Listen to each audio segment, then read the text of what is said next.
In this extra special live episode of Fictional Hangover, we celebrate the holidays by discussing the short story, The Christmas Spirits, by Grady Hendrix.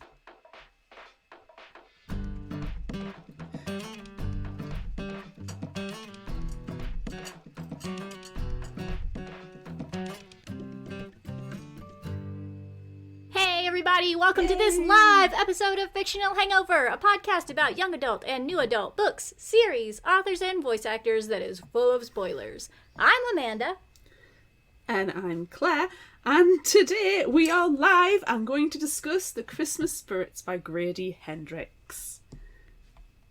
Wow. Yeah. We're live! Oh, I want to barf. Standard disclaimer. If you haven't read this story, please remember that Fictional Hangover is all about spoilers. If you haven't read or listened and don't want to be spoiled, too bad, because we're live. Unless you're listening to this after the fact, in which case you can stop listening to us and go read or listen to the story, then come back. If you haven't done this but want to pretend that you have, or if you don't care about spoilers, or if you just love the show so much that you don't care about any of that, then listen up. Oh, wow. Look at us, we're Krampus and Santa Claus. Ho, ho, ho, ho. Have you been a good child this year? Clearly No, not. I'm not convincing at all. Clearly not, because I'm Krampus. Oh, man. Why? Why do we do it, Claire? Why Because do we do it's it? funny. And It we is do it funny. for the lols. We always do. for the lols. We do. I'm very We excited do. about this one, though, because it's a very funny, weird story. It's perfect. It's perfect for us. Because we're weird. I think I fine. described it as Mel Brooks meets black humour, possibly even what's the Black Mirror? It's weird.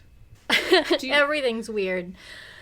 Do you have any background information on this one, though? Yes, and that is what I was going to say, that the background information, while weird, is true. So yeah, I don't know how I feel about it, but I'm going to share it with you anyway. And as we all know, this story comes from the collection called Dead Leprechauns and Devil Cats, Strange Tales of the White Street Society by Grady Hendrix. And there's a section of story notes in the back of the book. And this one, for the Christmas Spirits, the notes are, of course, about Krampus and about the neighborhood Klein Deutschland, which is real. It's a real place, and it peaked as a Germans-only community around 1870, and then literally died on June 15th, 1904, when the General Slocum, a paddle-wheeler boat, took 1,500 members of the Lutheran Church on a picnic to Long Island. But as it was going up the river, a fire broke out, probably from someone smoking, and the captain decided not to dock and just kept on going. And the lifeboats were missing, and so were the fire hoses, and the life jackets were made with like bad cork, and they were brought up to weight with iron bars. So parents were just buckling their children in with these life jackets and tossing them off, and they were just sinking into the river, just throwing their children and watching them sink like stones. 1,021 people died. Oh my god, I shouldn't laugh. It's not my funny. God, I shouldn't. It's not funny at all. We are going on the naughty list this year for laughing at that story. Ho, Yeah, we ho, really ho, are. Ho, ho. Yeah. Should I do this?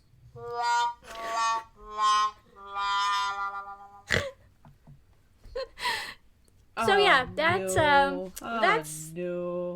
some of the story from the Christmas Spirits, and it's terrible. We need to liven things back up now. I feel like we're all sad. I don't feel sad. particularly sad, more amused. And and I really shouldn't be.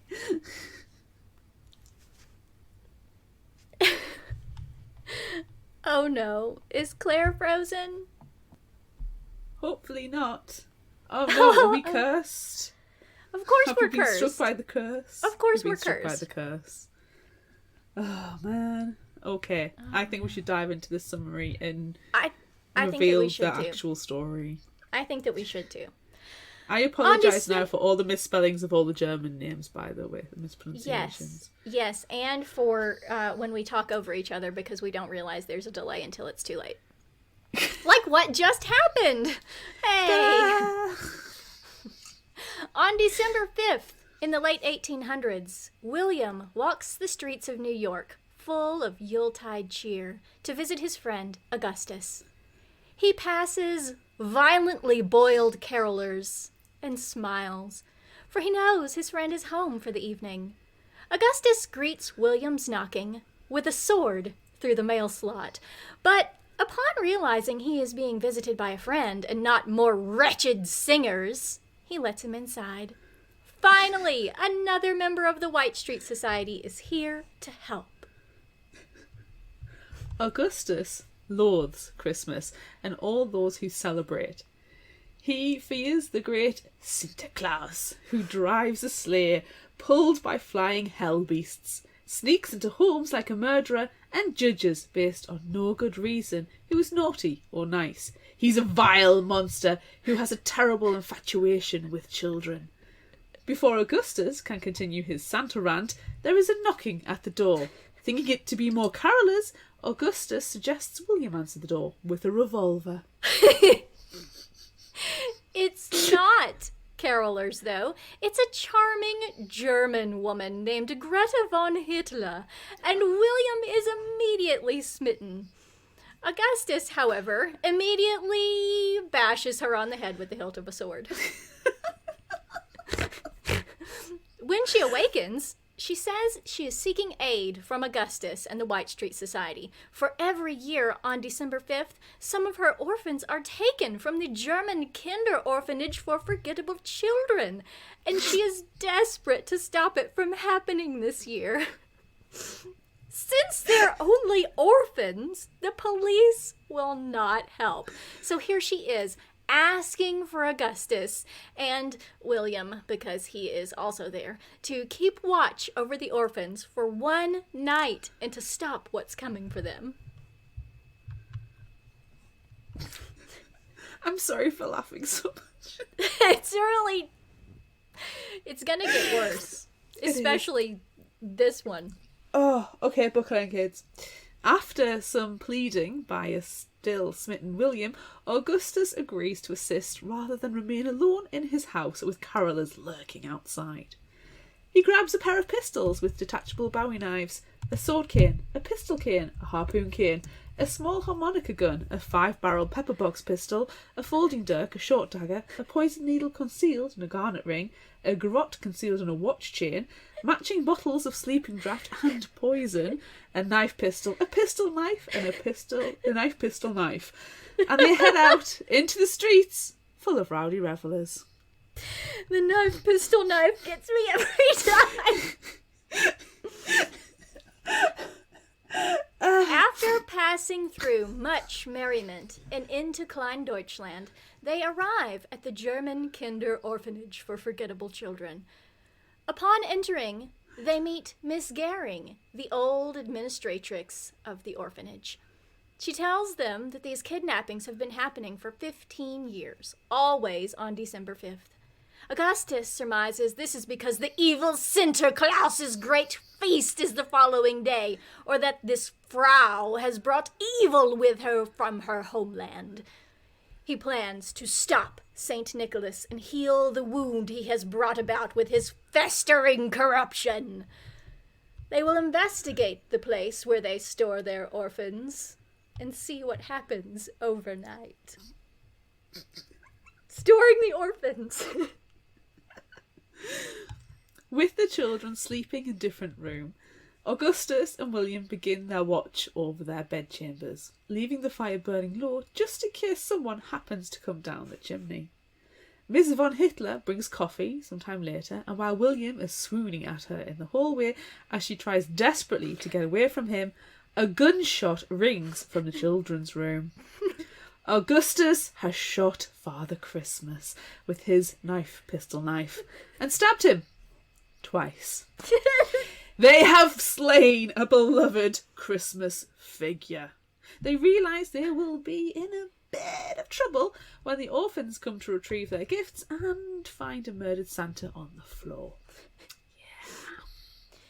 To cover for this terrible deed, Augustus and William throw knives and guns out the window to attract the attention of an urchin boy, whom they pay to go to the local theater and retrieve an actor they will make this evening's new Santa. They peel off Saint Nick's bloody suit and skin him of his beard and hair, and get the actor, who is completely drunk, dressed and ready for his part, shoving him up the chimney to hide until it is time to come down and give presents to the children. They cut up the actual St. Nick's body, hide the parts around the room, and prepare to leave, their job well done. Then they hear the screams of Miss von Hitler. When they reach her, they find she's screaming because Krampus has entered the room where the children are sleeping and is bashing them with a length of chain and trying to shove one inside a grisly kangaroo-like pouch in his belly. Augustus tries to shoot the Krampus with one of his many pistols, but the bullets do no good. William grabs a fireplace poker and begins bashing the Krampus into a pulp. Augustus joins in, and sometime later, the Krampus is nothing but a boneless pile of wet carpet. Success! Success! Augustus, full of good cheer now that he's murdered 2 vile fiends, leads the terrified children into the kitchen for a cup of cocoa. While he's away, William, covered head to toe in Krampus gore, tries to earn a kiss from Miss von Hitler, but she tells him she wants him to go.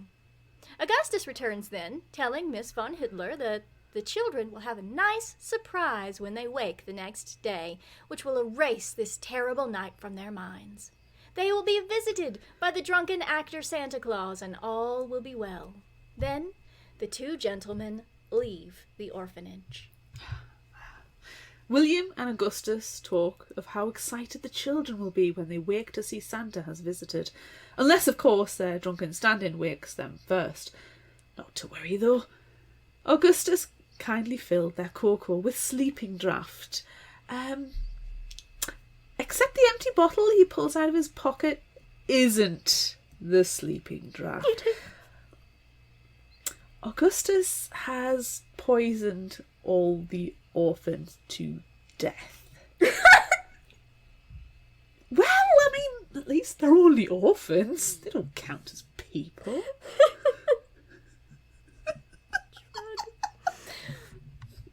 The next day, as William is convincing himself to take Augustus and turn themselves in, he sees an article in a newspaper about the orphan slaughter and sees that their drunken actor Santa was arrested for the crime. Oh no. They have to tell someone. Then they find out that after a brawl in the street, lots of others were arrested and released, and the drunken Santa was accidentally released as well.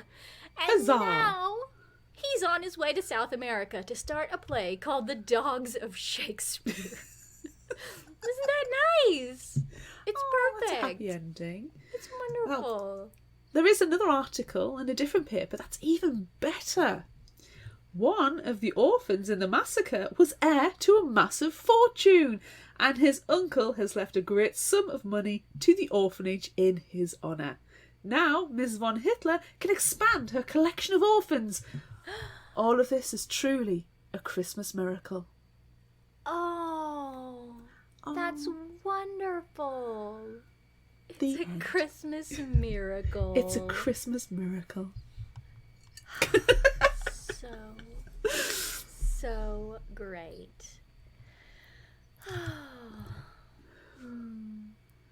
This is normally the time in the podcast where we would have a tiny break and play an ad for another podcast or something that we've dug up that we did a long time ago. So now you will see at the bottom of your screen a scrolling banner asking for you to give us money.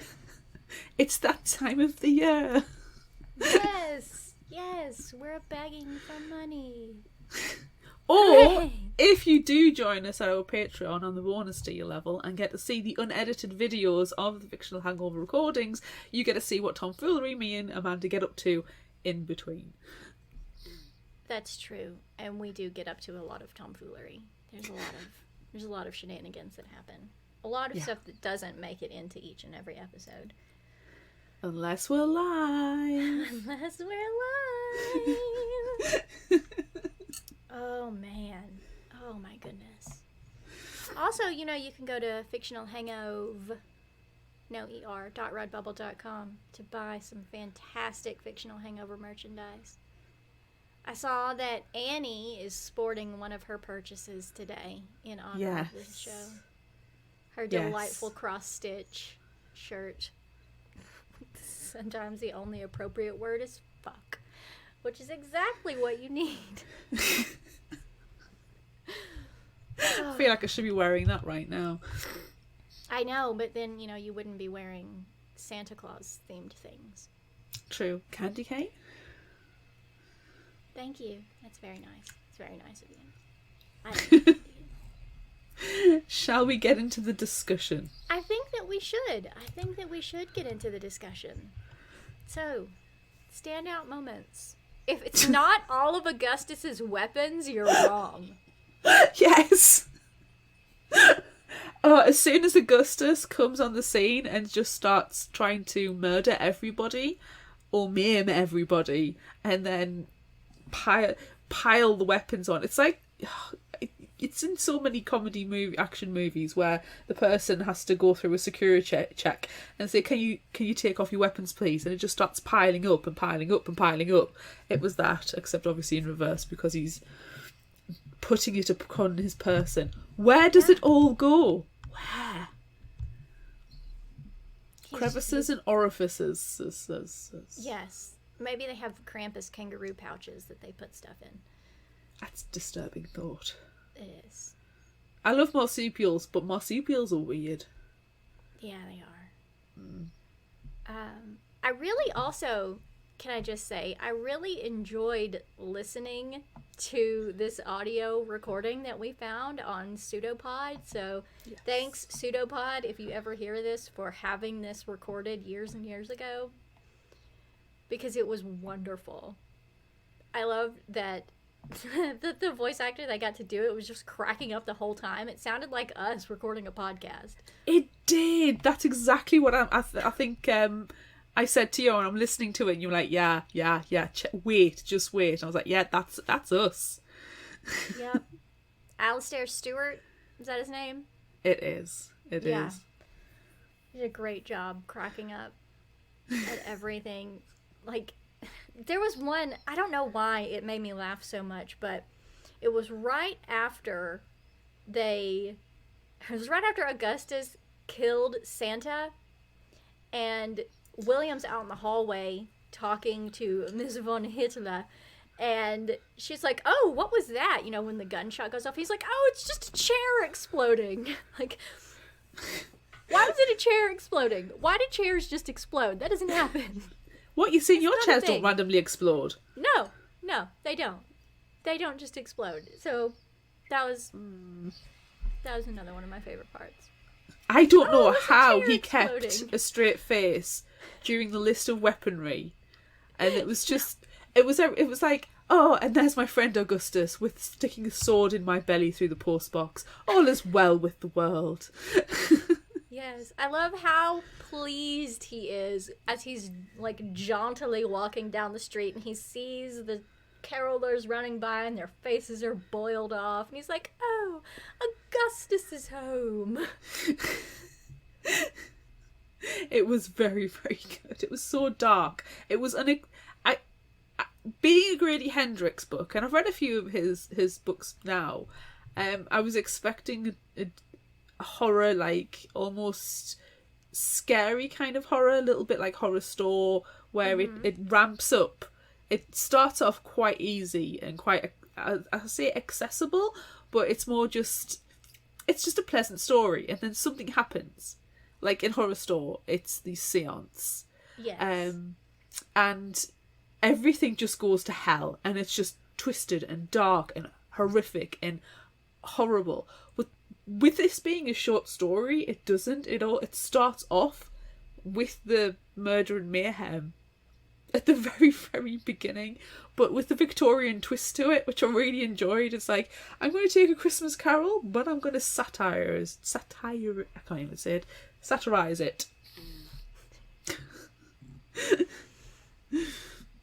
So, are we to believe that Santa and Krampus are both murdered now and they're never coming back?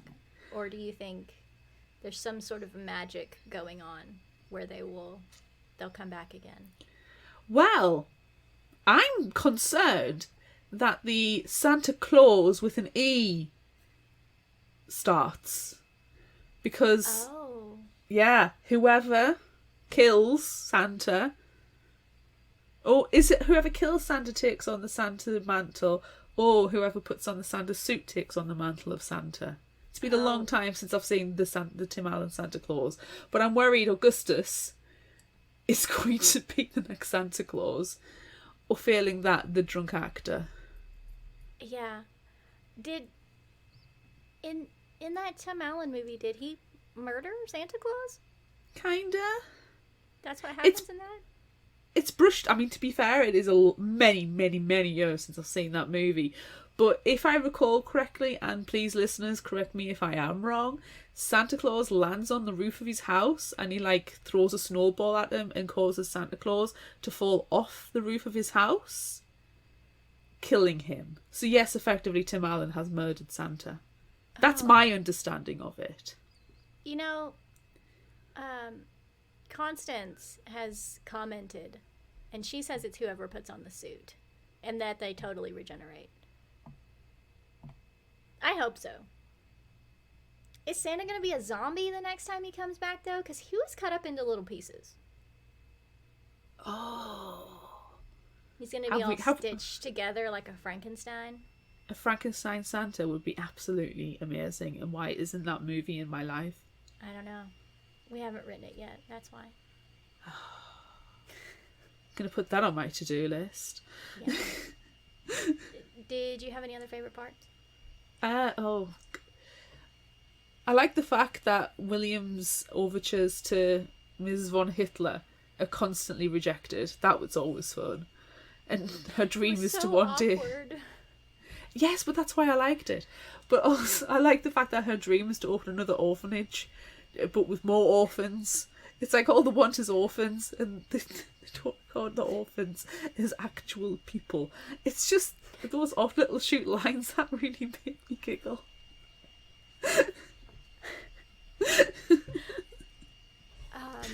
What about you? Oh gosh, I really like, speaking of orphans not being real people, I really liked when Miss von Hitler shares that she was an orphan, and that's why she wants to, continue having orphanages and collecting orphans. And he's like, what? You don't have the stink of an orphan. You're perfectly normal. Because orphans don't count as people. And I really, really liked that after Augustus accidentally murdered all of them, he's like, just orphans. Shrug.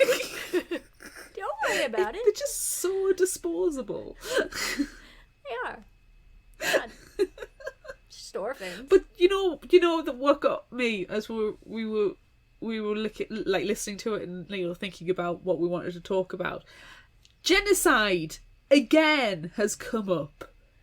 In the last quarter of this year, in our book discussions, the amount of times we are discussing genocide and saying, it's not a good idea. Yeah. The frequency is awfully concerning. Yeah, when did that start? Breath Revis, possibly? Beth Revis. with the Across the No, Universe there- series? there No, it was was also- before. Yeah, there was some with Jason Latshaw in his book. Yes. The Threat Below. September. So basically, from September, we've had concerns of genocide constantly. We have. What's worse, regular genocide that leads to a dystopian future, space genocide, I suppose in a dystopian future, or Yuletide genocide? I mean, they're all bad. All genocide is bad. Don't commit genocide. But in this one, is it not? It's not as worse because we're dealing with orphans. They don't count as people. Exactly. Why are we concerned? They're not Exactly. Exactly. people. We need to stop talking about this. All genocide is bad. Okay, I've got Yes, it. the end. Right. The end of end. that. The That end. is our message this Christmas. All genocide is bad. Who is your favorite character? Augustus. Obviously. Obviously. It's Augustus. Obviously. I mean, that man is prepared. Was he a Boy Scout? He might have been. He might have started the Boy Scouts. Oh, the Boy Scouts ruthless? I mean, not anymore, maybe. But maybe they started out as such. We don't know. We haven't learned the history of the Boy Scouts. We need to investigate. Interesting. We need to investigate. Yeah. Do they have pistol knives? And what is a pistol knife? Well, if you're a good girl, Santa may bring you one this Christmas. I hope so. I hope I get a pistol knife for Christmas. That's if Santa's really still want alive. one. Santa's, I really have we want did, one. did we decide if Santa was still alive? Constance decided that they regenerate. Okay, that's fine. Yeah, so it'll be fine. Frankenstein zombie Santa will bring you a pistol knife this Christmas. I really, really hope so. That's all I want. That's all I want for Christmas is a pistol knife. What about surprises? I don't know if I necessarily had any surprises in this one. Possibly how funny it was.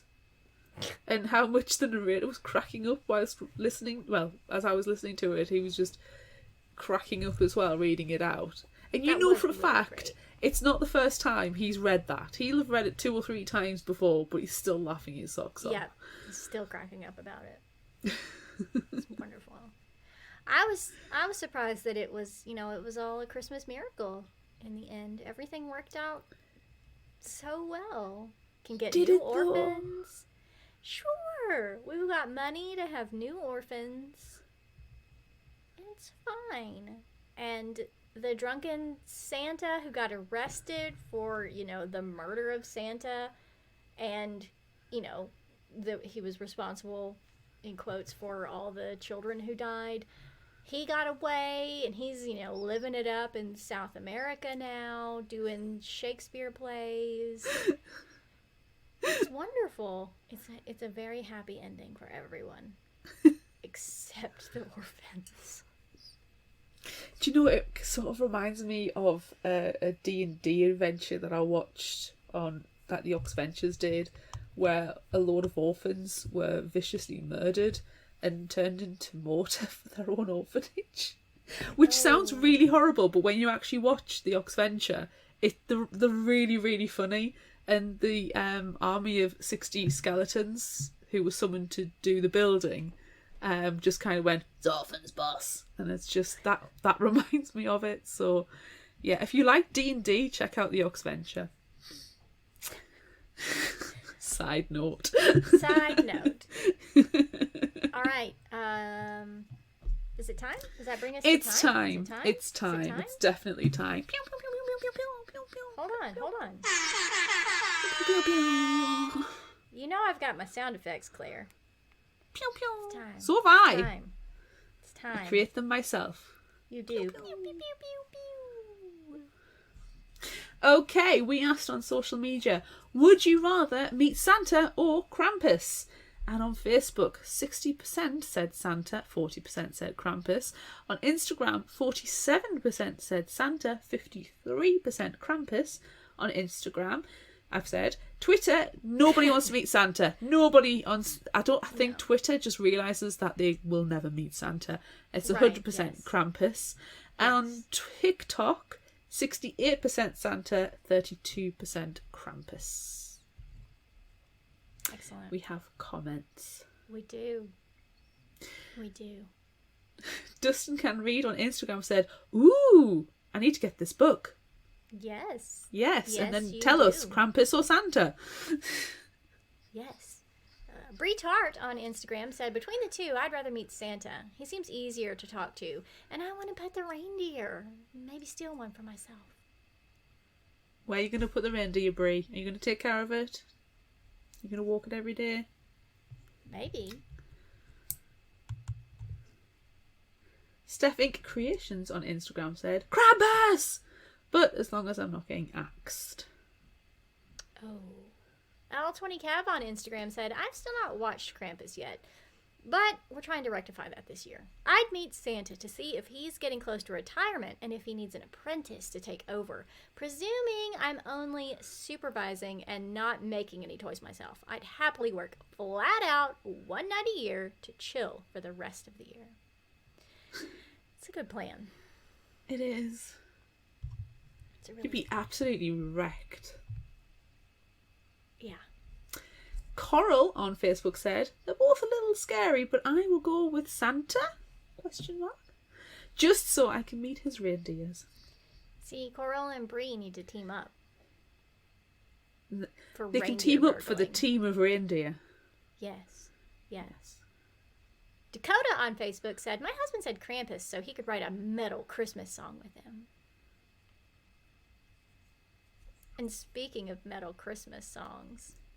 You missed a comment out. You skipped. I saw what you did there. I skipped it because you said you were going to watch the video so you could learn the song. So I left it. I never said that. I said thank you for the video. And guess who hasn't had the chance to watch that video yet? I didn't watch the this video person. either. I didn't watch the video either because you said you were going to do it. I didn't say I was going to do it. You did. You don't remember this. I don't remember this. You're going on the naughty list. Santa says so.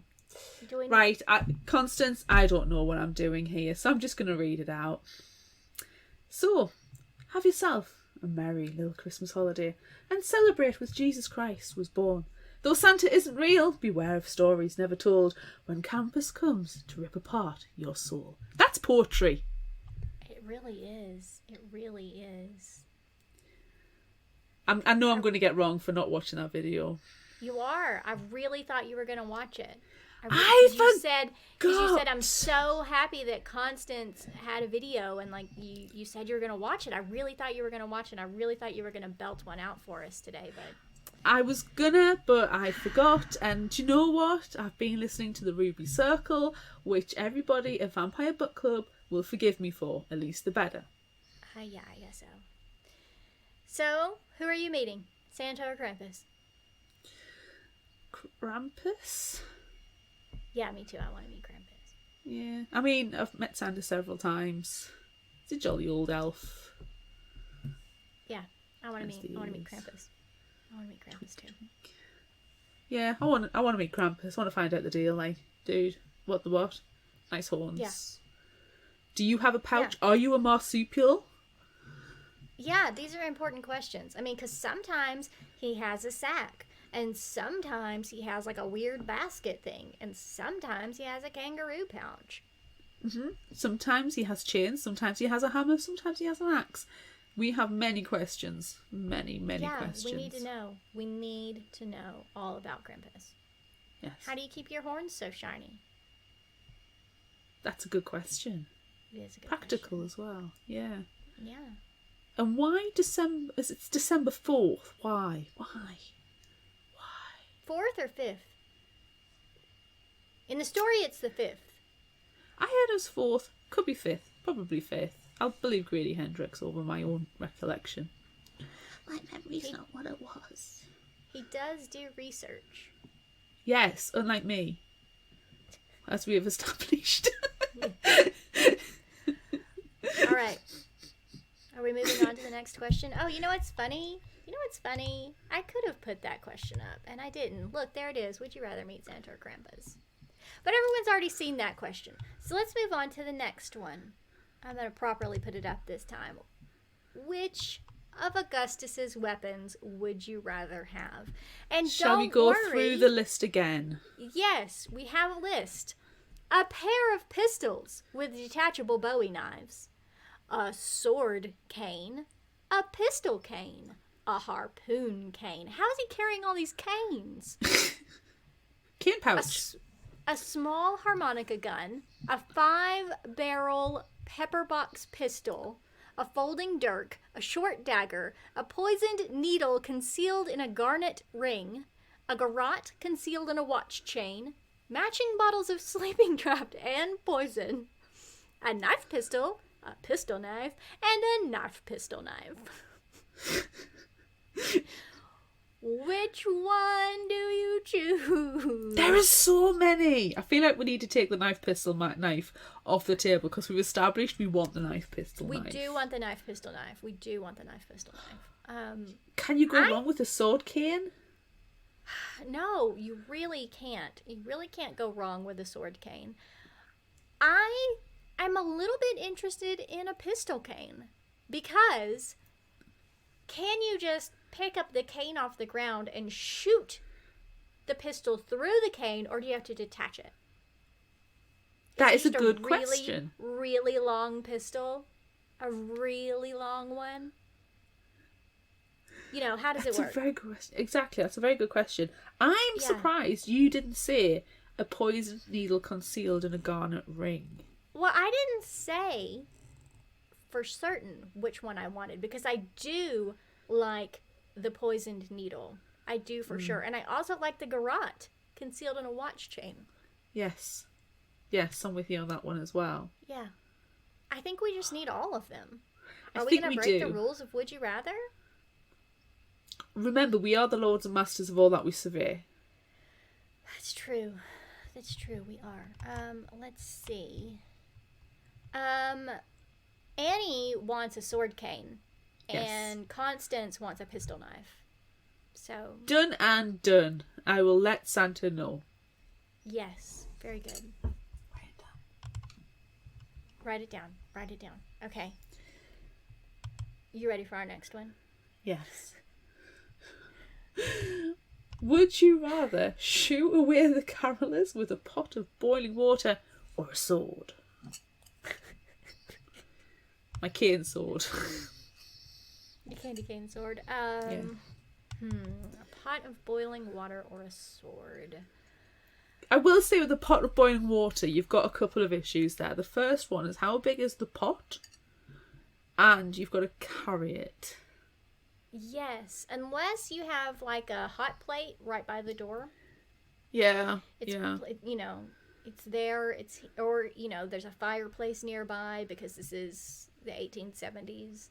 So, you've got something set up right by the door. Yeah. Constance says boiling water all the way. Let the fun commence. I kind of like the idea of boiling water too. Yeah. I have a friend who I'm hoping is watching tonight who as a child grew up with a microwave upstairs. As they had two. One in the kitchen and one upstairs. So that would be very useful to throw in the water, quickly microwave it and then hoik it out to the carolers. Annie says sword because you can threaten without maiming if they move fast. Sorry, I don't understand. Why aren't you maiming them? That doesn't make any sense. Yeah, see, I was going to say boiling water so you can maim more of them at one time. At least you're clearing the snow away at the same time as well. Right, and if it's cold enough, you do that, like, science thing where you throw the water and it just turns to icicles as you're throwing it. Ooh, and then you're throwing icicles at people, which is also dangerous. But then the ice freezes on the steps as well, causing that to be a health hazard. Yeah, but then more carolers can't come up the stairs. I think we have to go with water here. Yeah, but if they can't get up the stairs, they try to get upstairs because the carolers are nefarious. Right. So whoever goes to ring the doorbell, who has to climb up the stairs, inevitably falls over, breaks their ankle, falls down the stairs, and knocks everybody else out like Skittles. Yes. I We feel have like to go with boiling water. we have to go with boiling water. I feel like it's turning into Home Alone. Yeah. Are we also going to put like tar and nails on the stairs? If Augustus knew about Home Alone, you know that would be the case. Augustus inspired Home Alone, I think. He he is the original Home Alone. He is.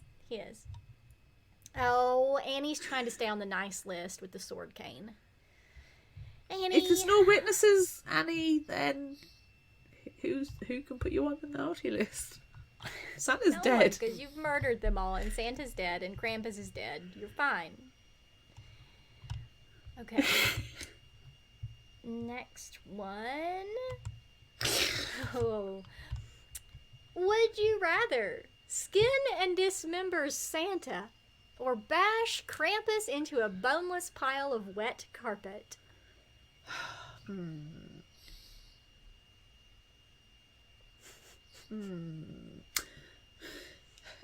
Is this really who do I want to murder?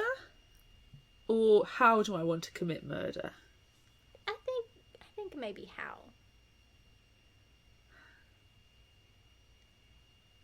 I feel like bashing Krampus into a boneless pile of wet carpet would be easier than skinning and dismembering Santa, because that's a technique. Yeah. And this is no video game. This is not Red Dead Redemption where you press X and all of a sudden you're skinning and dismembering the animal carcasses. So yeah, I'm going to bash Krampus in boneless pile of wet carpet, which is the same as Annie. Thank you, Annie. Basher. He's a basher. It's one of the reindeer. Basher and Dismember. Yes. Constance is also fighting Krampus. The only reason why I'm choosing Krampus is for the boneless pile of wet carpet. I just think that's hilarious. A boneless pile of wet carpet is a very funny thing. So that's what I'm going to do. Okay. And, I feel like if I have a tool and I'm hitting Krampus with a tool, I'm going to be a little less covered with gore. But, if you have to, get down and cut Santa up and, you're skinning his beard off, I feel like you'd get a little messier than probably you would if you were bashing Krampus into wet carpet. Yeah, I agree. Yeah. Yeah, I agree. Okay. Last question. It's a good one. It's a long one. Would you rather discover that the actor you forced to play Santa was arrested for your crimes but released, or discover that a relative of one of the 30 orphans you murdered was rich and shared with the orphanage? So are you sharing the money or releasing the actor?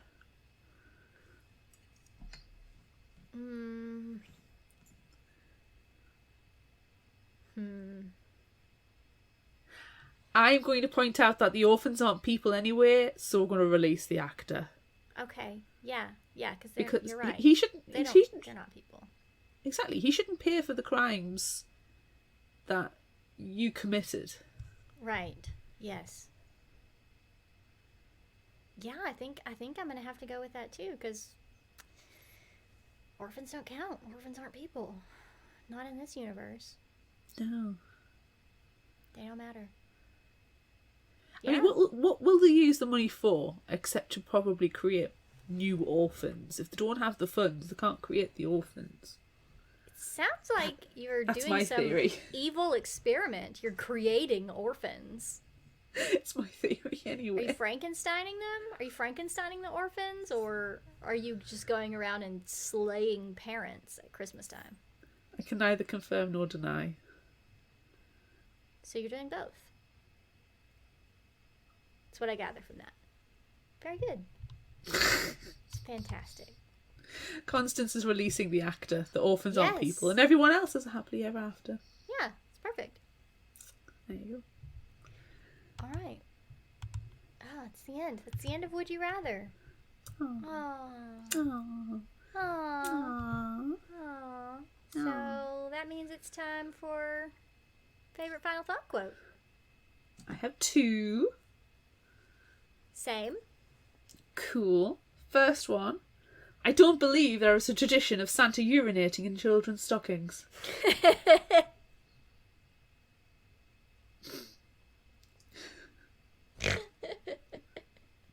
I love it. And the second one. I plan to spend this month barricaded in my home, repelling all Christmas invaders with boiling water. And if that doesn't work, I shall use swords. And if that is not the most relatable quote we've had this year, you're doing lockdown wrong. Yes. It's very relatable. What are yours? I think your heart has grown large enough to contain at least 30 small orphans. Oh. Aww. Oh. That's right when he, made them their cocoa. It's so sweet. And then he poisoned them all and then they all died. To be fair, I was surprised you didn't go with knife, pistol, knife, and that was it. No, yeah. Just that entire paragraph describing all the weapons. Yeah. My other one is strike first and ask questions later. That is the spirit of Christmas. Yes. Yes. I had that in my preliminary notes as well. Excellent. Yes, Love it it. is. It's the true spirit of Christmas. It truly is. It truly is.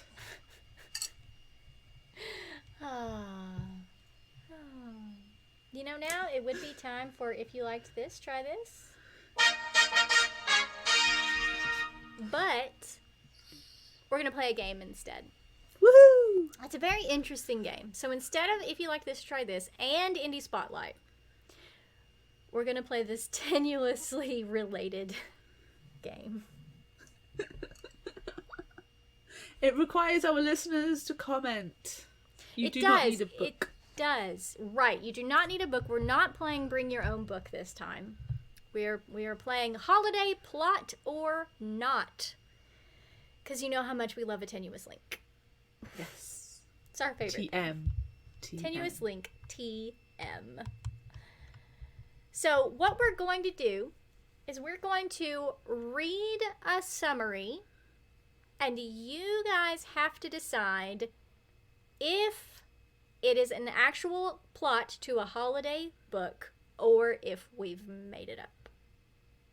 Okay? Okay. So I'm going to start. I'm going to read one. When Lila's Christmas-obsessed little brother, Cooper, discovers that global warming is melting the North Pole, he and his best friend Tyler take off on a runaway mission to save Santa.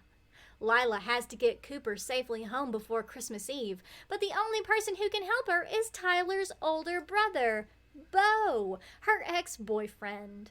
Could a journey destined for disaster help these polar opposites fall in love all over again? God, all the puns. All Christmas books are full of puns. Yes. 'Tis the season. Ooh. Oh, everybody Got a thinks couple of- plot. Yes, we've got John a few. and Constance think plot. Annie, however, is probably writing all of these down just to go and check out for She her. probably is. Oh, it's a plot. It Why is. a It's plot? called Xmas by Kate Bryan. EX dash EX dash MAS. Yes, Xmas. All right, Claire, you want to read one? I feel like we're doing Annie's book club, holiday book club for next year research. I really think we Now. are. We're getting her set. We're getting her We set are. for next year. We are. All right, are you going to read one? Yes, next one. Ember Skye is a teenage coal elf with a big ashy chip on her shoulder. She's the only elf girl working in the dirt and darkness as a coal miner at the North Pole, and stirred A power-hungry, twisted elf with a checkered past has a grudge against her. His maniacal tendencies are revealed, leaving Ember with the sacred naughty list, literally in her lap. When a mysterious illness threatens to disseminate... When a mysterious illness threatens to decimate elves, both above and underground, Ember is thrust into a journey that will see her confront the literal and figurative demons of her past and lead her to head of the North Pole himself. Dum dum dum. Dum dum dum. Holiday plot or not? Who can say? Who can say? Goodreads can say. A quick Google search can say. Constance says not, but she'd read it. John says plot. And Annie says not. It is. It's called The Coal Elf by Maria de Vivo. And it's part of a series. Yikes. Yeah. All right. Okay. Let's see.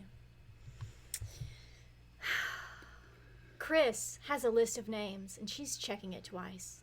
Unfortunately, there's only one name on the nice list. Pax, her dead boyfriend. The names on the naughty list are those who are responsible for his death, and she hopes that by sacrificing each of them to Krampus, he'll perform a Christmas miracle to bring Pax back to life. Krampus has a plan of his own, though, and is using each ritualistic sacrifice for a spell that will allow him to roam the earth year-round. Will Chris realize before it's too late, or is her love for Pax so great that she'll risk the entire world for him? Sounds heart-wrenching. It's got Krampus in. I'm very excited. It's got Krampus. Your people. I'm worried by the amount of comments that are putting added to my TBR. I know. Oh, John says not.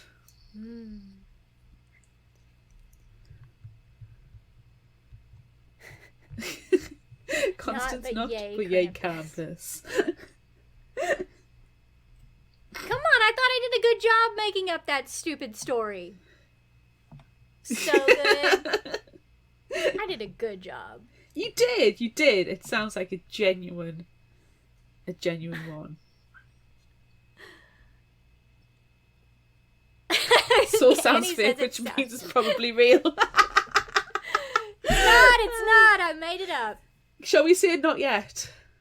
Not yet. That's your your that one. Nimo for next NaNoWriMo for next year. Yeah, exactly. Yes. Thanks, Constance. Thanks for telling me I did great. I appreciate that. Okay, next one. Beautiful and successful. Darcy Fitzwilliam has never been in love and has no time for Christmas. So when her sister Georgie tells her their mom is sick, Darcy has to return to her small hometown of Pemberley for Christmas. While there, Darcy is forced to attend the social gatherings she has successfully avoided for the last few years in the big city. At the Netherfield annual Christmas party, Darcy reconnects with Liam Bennett, the smart-mouthed, sardonic boy she dated in high school and left behind. Liam is now a successful novelist, embracing all that the small town can offer, especially during the festive season. When they are both volunteered to organise the annual Pemberley Christmas auction, they find their feelings rekindling. Can Darcy and Liam put their pride and prejudice aside and work together? Will Darcy realise what matters most in life? Can they put their pride and prejudice aside? I do have another one. Which is Mr. Darcy's Night Before Christmas. Oh, goodness. Oh, John thinks it's a plot. Do you know who would know? Annie. Annie, she says she swears she's read it. Oh. It's fake. I made it up 2:00 this morning. I will admit there is some multiple inspirations for that one. There are a few, but yeah, I made that one up.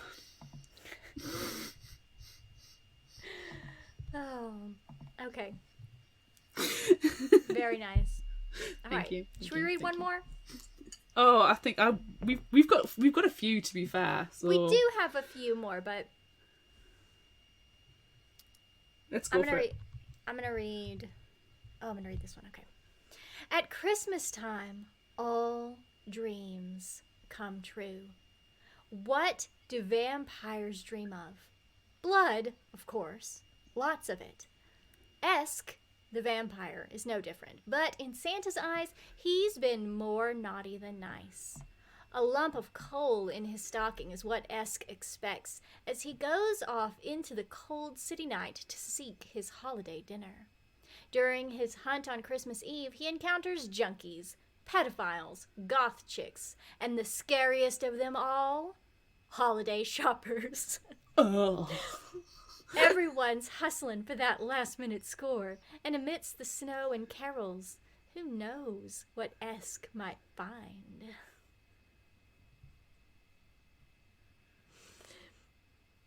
What kind of name's Esk?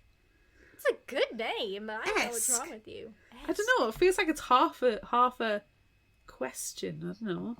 Esk. Have Sounds like you known a anybody? sexy vampire to me. I don't know. Have you known anybody? Named Esk? No. Yeah? No, I haven't. I mean, it's literally, according to the dictionary, just a suffix in the style of resembling.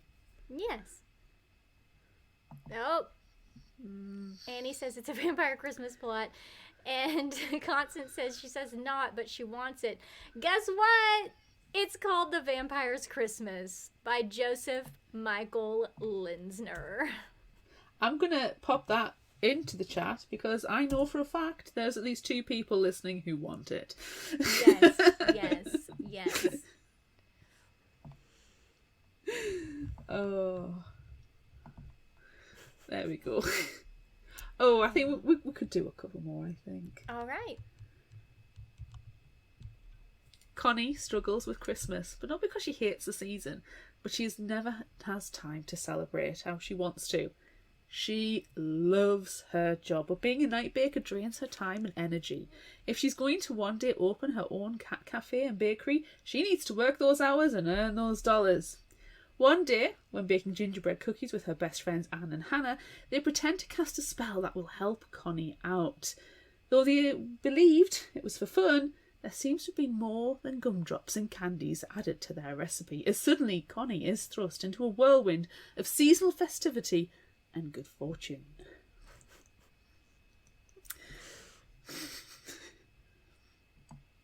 I can't look at you right now. What? Seasonal festivity and good fortune. You want that. That's the plot to all good Hallmark Christmas movies. I think Constance figured out that it was fake. What gave it away? The fact that I used real people's names. It was the cat cafe, wasn't it? I think it's just the fact that Connie is a night baker.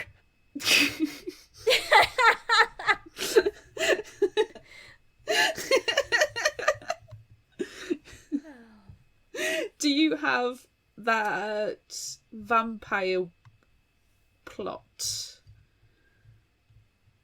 I do. I have another vampire plot. Do we yes, vampire plot? We do in honor of Vampire Book Club. All right. A cat. 1,000 years as a vampire, and Carmilla has the misfortune to cross a witch right before the holidays and get transformed into a cute, fuzzy black kitten. Ridiculous!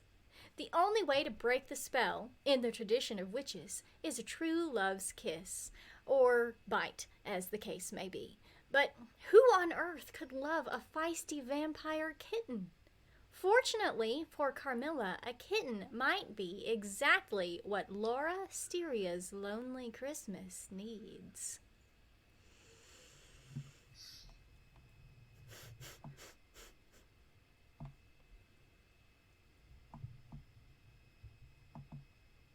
Yes, Constance, it's safe to say the last one is fake.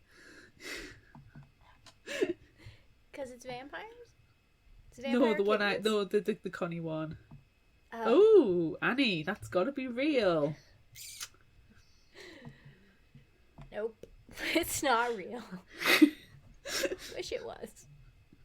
I wish it was real, but it is not.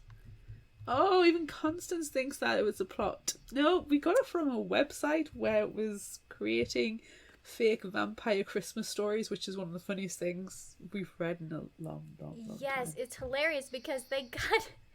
It's on a blog post. They got spammed by like 1,000 people saying, oh, check out this list of 6 things. Check out this list of 10 things. And they were all fake and they got mad. So they made up their own fake list. Shall we do the last 2 plots? We have 2 more? We have 2 left. Oh, yes, of course. We might as well finish up. Okay. A dozen heavily armed terrorists have taken hostages, issued demands and promised bloodshed, all according to plan. But they haven't counted on a death-defying one-man cavalry with no shoes, no backup and no intention of going down easily. As hot-headed cops swarm outside and cold-blooded killers wield machine guns and rocket launchers inside, this stage is set for an ultimate showdown between anti-hero and uber-villains. Merry Christmas to all, and to all a good fight to the death. Ho, ho, ho. Plot or not? Ho, ho, ho. Ho, ho, ho. Everything should end with a ho, ho, ho. Everything should end with ho, ho, ho. Yeah. You're right.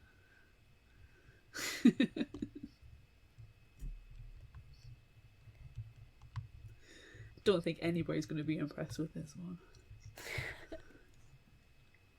But I'm is it a impressed. plot or not? Oh, Constance says, I say not. Die Hard is a Christmas movie. Yippee-ki-yay. Is it though, Annie? Is it? Or is it actually based on Nothing Lasts Forever by Roderick Thorpe, which is a book? Oh! Everyone needs to go and read the Die Hard book. It is so different to the movie. He's not called John McClane. Willis. There's no Bruce Willis. There's no Bruce Willis. The Sergeant Al Powell does exist. It's Anton. Was it Tony the Red? Is Alan Rickman's character? It's a daughter and grandchildren, not a wife. Yeah. I think everyone should go and read the Die Hard Christmas book. All right, we have one more. Gertrude Doff was just a normal, nerdy girl who had dreams of becoming a pilot. She had a few good friends. Her crush just asked her to the Christmas ball, and she finally got people to call her by a nickname other than Gertie. Things were fine until she got a zit on her nose that turned her life upside down. No makeup could cover it, and it seemed the more she tried to hide it, the worse it got. She decided she was never going to leave her house again, when all of a sudden, there was a crash outside.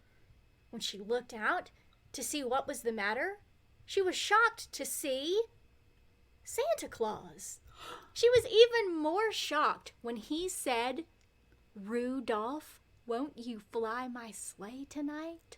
Oh my god. Oh, holiday plot or not?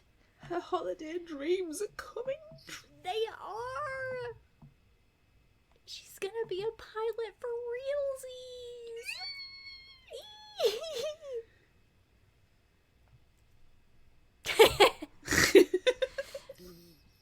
I hate reading it, so it's probably real.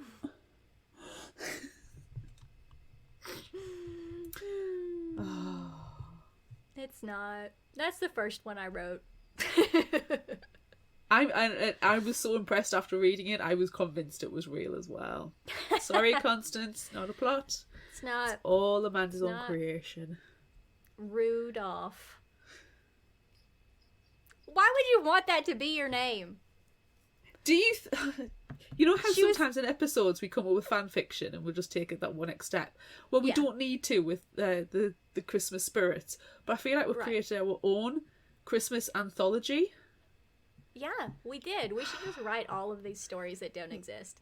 And really this will be our Christmas episode for next year. Yes. Yeah, done and done. Yes. Done and done. Oh my gosh. Okay. I'll tell you what never came up in any of my searches when I was looking for YA book summaries for this game. What? Let it snow. Ooh. Ugh. If there's ever a book that's going to drive us to the Krampus, it's that one. Yeah. And then especially when we watch the movie afterward. Yes. I do like the Krampus movie. All right. Is that it? That's it. We had did we have too much fun coming up with those plots? We did. We did have a lot of fun coming up with our plots. So, if you missed out on some of our live episode or you want to listen to it again, you'll be able to download the audio on Wednesday, just like you always do wherever you listen to podcasts. And or if you are listening to this after the fact, you can watch the recording of this episode on our Facebook page, on our website, on YouTube, everywhere. You can watch it everywhere. FictionalHangover.com is our website. Everyone should go and check it out. Don't forget. Oh no, Annie downloaded the Let It Snow movie episode to watch. We tell you when to press play, Annie. It's real bad. Get ready for it. Oh my gosh. Okay, well, that's it for this extra special live Christmas episode of Fictional Hangover. I'm Amanda. I'm Claire. Join us next time for our last episode of 2021 as we discuss The Ruby Circle by Rochelle Mead. Oh, it's the end. It's the end of Bloodlines. The end is nigh. No. Look out for our Would You Rather polls on social media. Don't forget about our book club and monthly challenges on Facebook. Be sure to visit our shop on Redbubble at fictionalhangover.redbubble.com for all your favorite fictional hangover-themed merchandise, and become a patron of ours on Patreon at patreon.com/fictionalhangover. Until next time, remember, the only cure for a fictional hangover is another book.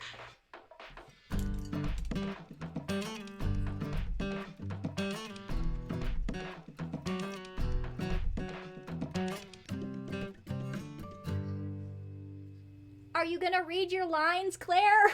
No, I don't want to. I get it wrong. Okay. You can find us at fictionalhangover.com. Follow us on Instagram at fictionalhangover. Find us on Facebook at find us at Facebook at facebook.com/fictionalhangover, and on Twitter at fictionalhangover, no ER. If you like this episode, check out our others and be sure to rate, review and subscribe so you don't miss out. And also on YouTube, click the like button and subscribe. Thank you. And finally, special thanks to Liz Emerson for our music. You can find her on Facebook and Patreon. Also, an extra special thanks to Stephanie Creations for our live artwork. You can find her on social media, Etsy and Redbubble. Thanks for listening. Yay! Thanks, everyone. Thank you.